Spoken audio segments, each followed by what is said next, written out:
Hello and welcome to the Phuket Stories podcast. I'm your moderator, Saigon Steve. On this special podcast episode, we'll talk with military personnel who were stationed in Vietnam and talk with them about their extraordinary experiences. This podcast is pre-recorded, but you're invited to participate on future podcasts by emailing your contact information to phuketstories@gmail.com. That's phuketstories@gmail.com. So let's get started with today's special guests. Our special guests today are Jan Scruggs and Bill Shugarts, who served in the Vietnam War. Jan Scruggs conceived the idea of building a memorial to Vietnam veterans and founded the Vietnam Veterans Memorial Fund, which built the Wall in Washington, D.C. The Wall, as it is known, is visited by over 5 million persons yearly. Bill Shugarts served in Vietnam with the 23rd Infantry Division Americal. He was a battalion transportation officer running resupply convoys to forward fire bases throughout I Corps.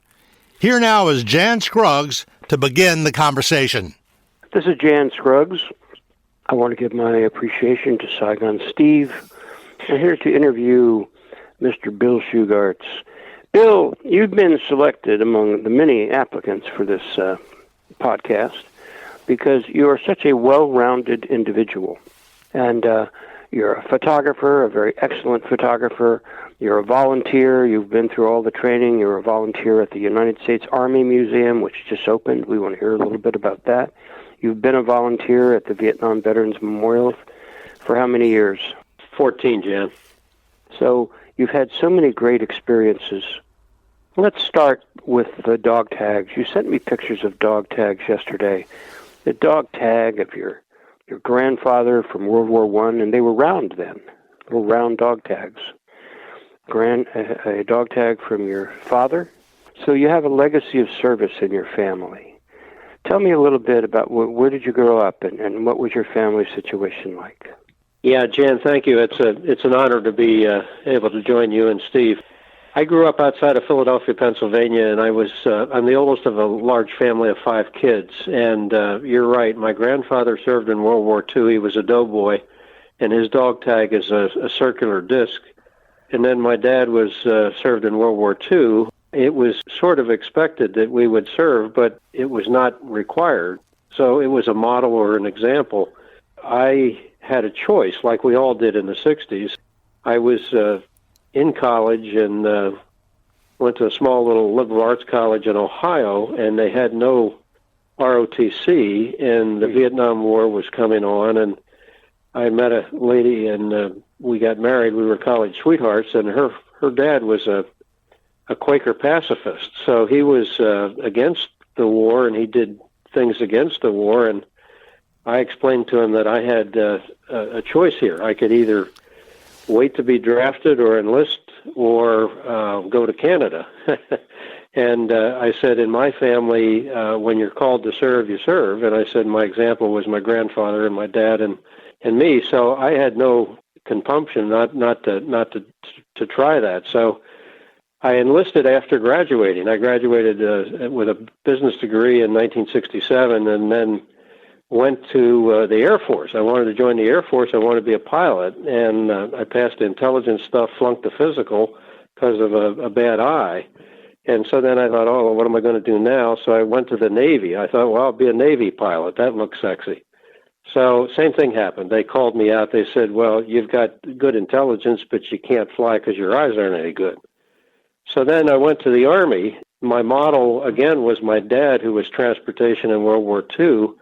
And he was a railroader. He ran rail convoys from Tehran, Iran, which is ironic now. He was in the Persian Command in 1942-43, and they'd run these convoys, train convoys of Lend-Lease up to the Soviet front to support the Soviets. So anyway, having said all that, that was sort of my model, and I joined the Army because they had what was called a delayed enlistment program, and they said if you made it through basic AIT and OCS, that they would guarantee you your branch. Now, this is in the days when, Jan, we didn't have contracts then, and I was surprised that it actually worked. So I wound up getting my branch, and then I wound up getting trained in that, and then sent to Vietnam, and I was actually working in my MOS. So it actually all worked out, although I almost got killed a couple times and decided that I wasn't going to do this for a career, so I got out. Tell me what it's like. You're running convoys. It looks like, these, what do you have, like 40 or 50 trucks in a convoy, and you're going from place to place, and I mean, you're kind of a slow-moving target, aren't you, for Yep. an organized group, maybe 20 guys with rocket grenades and rifles? Right. Did you ever see that sort of thing happen? Yeah, absolutely. I was there in 69, 70. So it was relatively safe to run truck convoys up and down Highway 1. So this was all the way from, the DMZ all the way down to Saigon if you wanted to try that. But I was in I Corps, so the southernmost point of our area of operation, the AO, was Quy Nhon, and the northernmost point for our AO was Da Nang. And so we would run up and down Highway 1 every day, and we ran them every day, Saturdays, Sundays, Mondays, every day. And when I was there, they were relatively safe because the war had been going on for 2 or 3 years, and, the infantry had already cleared all that out.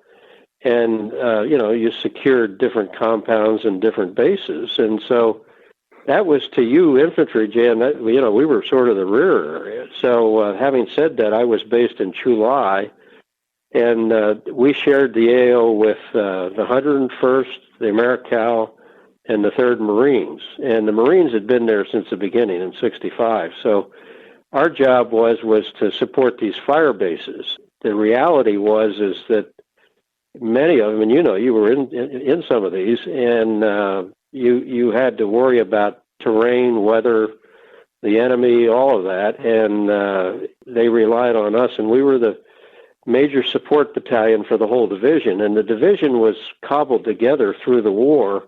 It was reactivated from World War II, the Americal, and it had both distinction, and then it also had some bad stuff. So anyway, having said that, the job really was all the classifications that you needed to support the infantry, and you had to have that stuff there when they needed it. I mean, from fuel oil to run the choppers to the vehicles to the everything, and then you had to resupply everything. So, you infantry grunts lived off of what you got, and we tried to do the best we could. In running the tactical convoys every 3-4 days, we would run west to the fire bases, LZ Center, LZ Professional, LZ West. I can go on and on and on. There were easily 8 or 10 of these, and if you couldn't reach them by trucks, you'd reach them. You'd hook out stuff in choppers and Chinooks and sometimes Huey resupplies. But I managed all that for the battalion, and we were the support element for the whole division. So I didn't realize how big of a job it was, and I was only a first lieutenant. So, but my job was twofold. One was to plan all that, and then they didn't have enough captains and majors, so I reported to a battalion commander, lieutenant colonel, and it was odd because I had a staff of 2, a sergeant and a specialist, and me, and we did this. So, in addition to planning it, then I would ride with the colonel, and we'd do command and control over the convoys. And I got shot down once, and I'm not sure it was mechanical failure or engine failure, but we crashed, and thankfully chopper pilots were taught on how to auto-rotate these choppers, so they controlled it. And when we landed, we broke the skids, and then we rolled a bit, but we landed upright, so I didn't get killed. But the infantry would minesweep the roads in the morning. They'd be out there 2 or 3 days ahead. They would do patrols. We would run 60 vehicles many times in serials of 3. So you'd take 60 vehicles and split them into columns of 20. And the vehicles, you counted everything that had wheels, such as a lowboy, an APC, a tank, any kind of thing. And then any unit that wanted to go on the convoy, all they had to do was go to the planning meeting and the briefing and then show up with their vehicle, and they would get in the columns, and we would run them out to these fire bases. Well, that's a very good description of exactly what you did in Vietnam. Let's fast forward to, I guess it was 2004. Well, we established a significant program over there, Project Renew, because of the ongoing landmine casualties, particularly from these bomblets that were dropped, these cluster munitions. So a lot of people were getting hurt and killed, and there were economic consequences as well. Anyway, it was something I felt that I had to do. This was really on my heart, because I had met some of the kids who had been playing with these things and gotten their arms blown off. So we were able to actually drop the casualties to almost nothing over a period of 10 or 15 years by behavior modification, by showing the kids, bringing in a Catholic priest and a Buddhist priest, having them do some prayers, and passing out little wooden replicas of these dangerous things. So they got the message and changed their behaviors. Anyway, I kind of moved on from that in 2010, put efforts into other things. And you have so many things on your plate. I was wondering if you can tell us a little bit about what is a couple of experiences you had as a volunteer at the Vietnam Veterans Memorial that were significant. Wow, a good question. There's a little book called Wall Magic, and we did this in 2014, and you had moved on, and I had asked folks at the VVMF, I said, there's too many unique, one-of-a-kind conversations that occur at the wall, and this is history. And they trusted me, and we published a little booklet, like you used to do, those little booklets. Yes. So, this is a collection of stories, and 3 of my stories are my go-to stories, but they're in the book, and I actually make talks. I've done talks over the last 10 years, a couple a year, to Wakefield High School students and some other things like that. But the stories I use are my go-to 3 stories. But one specifically was one morning the gentleman showed up, and he had a boonie hat on, Jan, like we were used to, and he had a peace belt buckle on, and he had a shirt that was tie-dyed back in the 60s of the peace insignias all over him. And he was there. It was like a Tuesday, and in the spring, and no one was around. It was pre-tourist season, and I'm in my yellow uniform. Anyway, he comes up to me, and he's got an arm that's got a hook on it. And when I looked at his arm, it had, on the artificial arm, it had the American flag and God Bless America and some of these things. So anyway, he said to me, "Do you work here?" I said, "Yes." And he said, "What happens to stuff that we leave here at the wall?" And I said, "Well, it gets picked up by we volunteers or the park rangers, and it goes to the archival collection over in Maryland." And I said, it's cataloged and registered and maintained. And I said, that's the Vietnam Veterans Memorial Fund's commitment. And he said, okay. So I walked away, he walked away, and then he comes up and he said, "Well, I want to leave something." And I said, "Oh, okay." He said, "I'd like to leave my arm." And I was startled. I said, "Excuse me, I don't understand." He said, "Well, I'd like to leave this artificial arm," and he said, "I don't need it anymore."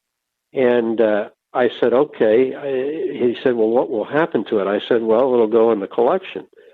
So he did. He took off his arm, and then he had 2 pieces of paper, Jan, that had the story of his brother, who was combat wounded in Vietnam as well, who died. And he said, "I want to leave those stories." So he took those 2 pieces of paper, put it inside his artificial arm, and left his artificial arm and walked away. And before he walked away, I said to him, "Would you mind?" And I'm a camera guy, like you mentioned. I have cameras with me most of the time. And I said, "Would you mind if I took your picture?" He said, "No, that would be fine." So I took his picture, and then I gave him my little card, Bill Shugarts, Wall Volunteer of National Park Service, the little card I have.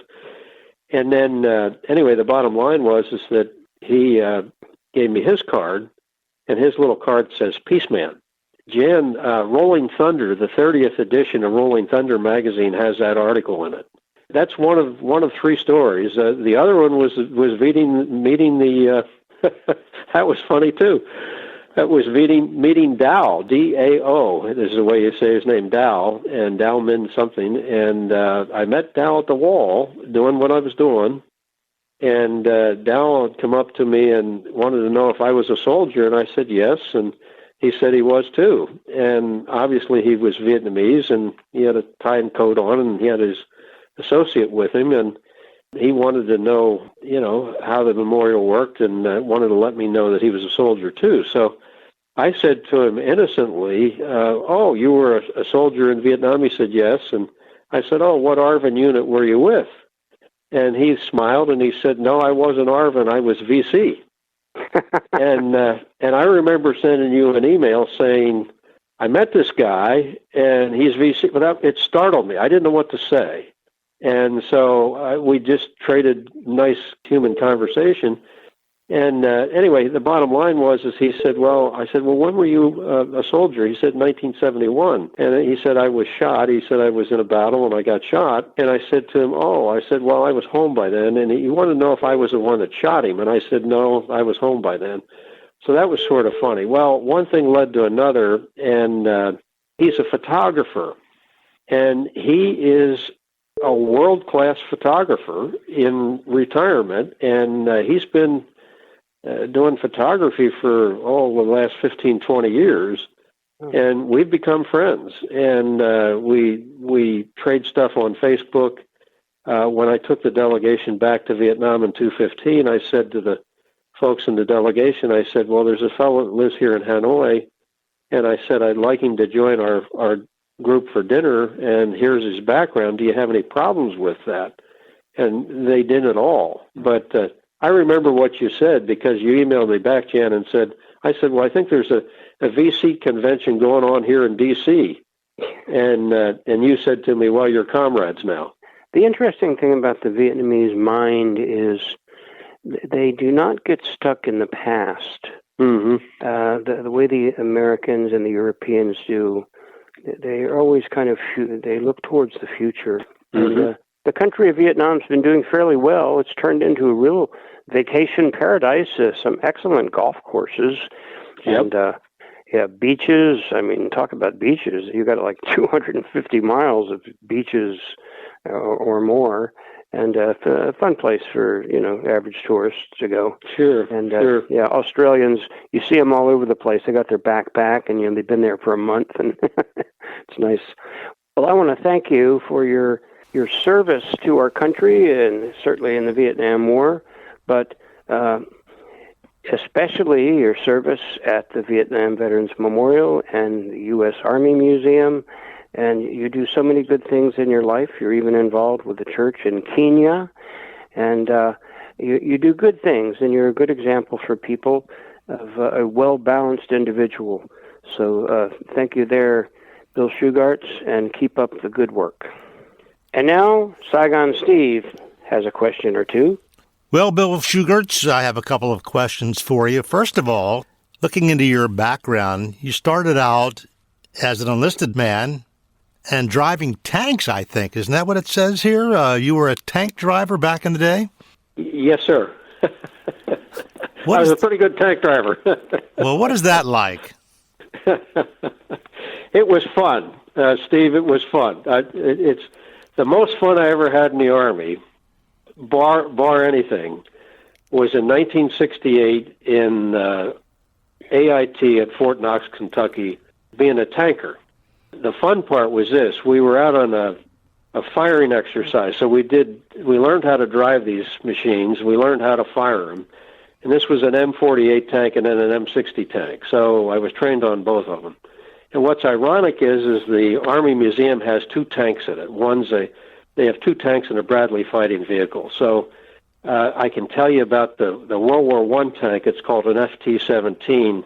And interestingly enough, it was built by the Renault car company. So it was used in World War One, and then in World War Two, the famous Sherman tank. And then you go into the modern technology, which is the Bradley fighting vehicle now, and then they've got the Strykers and a bunch of other stuff. But anyway, Steve, it was enjoyable, and I got to fire. I'll never forget this because we were at night firing exercise, Fort Knox, and you've got 12 tanks in a row, and you're firing a shot, so it's solid shot, and there's a target that's out so many hundreds of yards, and the target's on a track, a trolley track-like, and the target moves, and you've got to fire this tank. Well, you've got a crew of 4, so you've all got a job to do, and if you're not coordinated, not only do you not fire the thing on time, it just doesn't work. So we got to fire, you do the rotation, and I got to fire 24 rounds in a row, and I happened to land as the gunner. So I was the gunner for my position at that time. But it was fun. It was fun. And then Eisenhower died while I was there as an officer later on after OCS, and they brought out the tanks, put them on the parade grounds, and I'll never forget this. They gave him a 21-gun salute for President Eisenhower with tanks. And it was just awesome. Incredible. People who are veterans, they never talk about their commendations and their medals, but you got 3 bronze stars. Tell us about that. Well, I don't talk about it much, and I think a lot of veterans really don't. It was a function of circumstances. So the first one I got was, just doing my job. And then the second one was an operation that I did in the latter part of my tour. So what they were doing, it wasn't LOMSOM 719, but it was an operation that was like that. And it was in July, August of 1970. And they were reopening up a special forces base over on the Laotian border. And my job was to set up a small little base camp to use as a logistical supply point to the infantry, our infantry divisions and, our battalions, and then, the infantry, all of them that were out there. So anyway, that's what I did, and that was that. And then the third thing was when I almost got killed, and the colonel, he said to me that I sort of qualified for an air medal, but he said it's going to look silly because you're a first lieutenant, you're a transportation officer, you're really not an infantry grunt. You've done all this flying, and you qualify, you've done enough hours, but he said they're not going to let that go through. And, to be honest with you, Steve, I didn't care. It was... I didn't care. Honestly, I didn't care about medals. I didn't care about them then, and I don't so much now. And so anyway, he said to me, "Well, I'm going to give you another Bronze Star." And I said, "Okay." So it didn't mean much to me, and I guess it means something to you if you stay in as a career. And my choice was to stay in as a career or go on with my other stuff, which is what I did. And when he counseled me, and when they have that junior officer counseling, and my colonel was pretty good. It was I worked for 3 colonels in the tour, but the one that had to counsel me when I was ready to leave, he said to me, "We don't want all you junior officers. We want the best ones." And he said, "What are you going to do now?" And I said, "I don't know. I'd like to go to graduate school." Well, back then in 1970, 71, they didn't have anywhere near the programs they have now. So I said, "Well, what do I do if I go to captain's course?" And he said, "Well, if the war's still going on, you come on back over here." And I thought, well, no, wait a minute. I've almost got killed twice, and I don't want to do that anymore. So I got out. So that's it. You were an enlisted man, and you were an officer. That's 2 different kinds of career fields in the military. What's it like starting out enlisted and then becoming an officer? Steve, that's a good question. Starting out as an enlisted man, you learn pretty quickly that you've got to trust the non-coms, and you've got to listen. One of the things that you learn also is that you have that viewpoint as to, okay, what are we doing here? Why are we doing it? And those kinds of things. As you go to OCS and become an officer, there's really three ways you become an officer. So you do it at, a West Point graduate that comes out of that training, or ROTC programs, which comes out of universities and, is a training program too, and then OCSs. But I'm prejudiced. I've been told, and I believe this sincerely in my own experience, the best officers, bar none, are the ones that have come up through the ranks. They know the reality, and they know, that you need to, in order to be an effective officer, you've got to figure out how to lead from the front, and you've got to be able to have that understanding. One of the things that's interesting is that, the ROTC officer gets that eventually. The West Point officer are incredibly well trained, but they've got a hubris that they need knocked away to be effective. Over the long haul, you figure it out pretty quickly. You're as an enlisted guy and also as an officer, the people that run your army are your non-coms, and you'd better learn from your non-coms, because they are the bread and butter of the forces, and it's not just the Army, it's any service. Bill Shugarts, thank you for your service.